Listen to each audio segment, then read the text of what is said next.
Welcome to part 2 of what I'm calling the sign of the times. These things are happening in the world today. The world is rapidly changing. You know that. I know that. And so I want to encourage you to go back to part 1 if you missed it. I talked about AI. I talked about the digital ID and digital currency that is coming. I talked about the power of words and also climate change. And now I'm up to point number 5 of the sign of the times, the coming food shortages. Everybody's talking about it. You cannot say you were not told, because we have been told by many quarters that there will be coming food shortages due to many factors. The war in the Ukraine, one of the countries that is so-called the bread baskets of the world. Jesus said one of the signs of the times in the last days will be famines. Now, that's not good news, I know, but I do believe living in New Zealand is a great place to live. I'm sure the population will grow down under as people flock here. But that is one of the signs of the times. Another thing is surveillance. This is point number 6. You know that Siri is always listening to you. You say something and next thing you get targeted with ads coming in on your phone, the algorithms, you know all about it. Not only listening, but Big Brother is watching and increasing coverage all the time. Face recognition, obviously. This is just one example of how surveillance is on the increase. Towers and cameras are popping up in so many places. Obviously, again, this is all for your benefit, to keep you safe. Yeah, right. But it's just another signs of the times. Well, pandemics, number 7. Disease X is coming, they are warning us. Article after article to prepare you. The question is, will people line up again to take another jab like the last one? Remember the bottom line? It didn't work that well for it, did it? Yet they are still unbelievable and continually pushing it. Well, the lockdowns didn't work. They just caused great anxiety, businesses collapsed, and of course masks. Well, there's no science in that. It is well known now they didn't help either.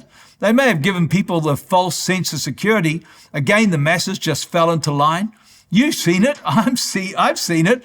You know, people are still driving around in cars, even by themselves with a mask on. So much was the big sell. So much was the fear and the control. Controlled by some prime minister who thinks they're the sole source of truth, or by some corrupt person who declares to question them is to question science, for they are science. Well, here in New Zealand, are you just not sick of this man who every week is ugly muggers in front of us, pushing something that, as I said, didn't work and still doesn't, but in fact, it's caused harm? He needs to go. And people like Bloomfield and Ardern need to be held account for the damage they did to thousands of people. I hope the commission brings out all of that. And I do hope, but I don't have a lot of faith in it, to be honest. Too many people cover their butts, but pandemics was just one of the signs that Jesus spoke about in the Gospels to his disciples to say this was going to happen just before the end. Number 8 sign of the time is corruption. Yes, politics, corruption, but also in our justice system. Can I ask you, is it fair? How come a young married man with 4 kids gets fined $16,000 for painting over what is an illegal rainbow crossing? Yet a politician found guilty of several shoplifting thefts, $9,000 worth of goods, gets fined only $1,800. And she was a member of parliament and a lawyer at that. I know you might say I'm biased, but is $16,000 compared to $1,800 in anybody's books justice? The lack of justice is mentioned in the Bible as another sign of the last days. Signs of the times. I want to continue for a moment. Number 9. You've heard of the World Health Organization with their 2030 goals, wanting to control the world with their mandates for the next pandemic. You've heard of the World Economic Forum and their 2030 goals, wanting to run the world through fear and control so that you'll own nothing but be happy. Obviously, I could say a lot more on each one of these points, and I have in the past and I will in the future, because they're going to be before us. But this is just a heading of the many issues and the signs that are coming together, the one world government. I'm just wanting to give you an overview of what I can see happening in the world that's going to bring about a climatic finish. There's so many things happening, I know.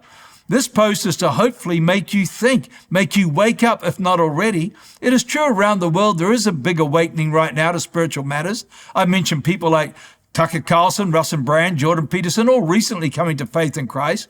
Joe Rogan is talking about spiritual things like angels, demons, aliens. Even I did a post about it. I've just done a recent post on these aliens, Nephilim, and fallen angels, so you can check that out. Neil Oliver, a Scottish television presenter, was saying since the pandemic, he's come to understand that there is evil in the world And therefore, he's come to the realization if there's evil, there must be good. He was saying that it's very clear today that this world is going there's a battle between good and evil. So although Neil hasn't yet come to Christ, it seems, he is recognizing that there may be a God, which he never really thought of before. But as he says now, many people are being awakened, having their eyes open to this materialistic world that we all lived in for the past 100 years, thinking it was the answer, but now realizing it's not the answer that we thought. And we thought we were living in democratic countries, but the curtain has fallen, and it's not what it seems, that there are evil powers working through some elite people to control the world, the globalists, the coming one, the world government, etc. So the Great Awakening revival is part of the end times, the great harvest. So to continue with the sign of the times, you've heard of BlackRock, Vanguard, corporations that basically own the world, and they're among those who pull the strings in many of the affairs of man. Did you know the USA debt, $36 trillion? I want to put that into perspective for a moment. If you saved $1 million every day from the time of Christ to today, that is, say, 2,000 years, how much do you think you would have saved? Well, the answer is $1 trillion. Now, remember, they owed $36 trillion. So it would take over 70,000 years at $1 million a day, and that's not taking into account the interest. Obviously, they cannot sustain that. The US dollar will collapse. Have you heard about the Great Depression, the 1920s and 30s? You haven't seen anything yet. The stock market that is so fickle that gets affected by every wind of doctrine, just as it did the other day after the disastrous presidential debate by Biden. You know, here in New Zealand, we have a Reserve Bank manager who openly and blatantly put our country into recession to try and curb inflation, purposely raising interest rates, putting the average household under huge financial pressure and causing rising unemployment. This is, in my book, criminal. So I tell you now, there's going to be huge financial implications for the world, and the dollar, as we know, will crash. Number 11, this brings me to the point.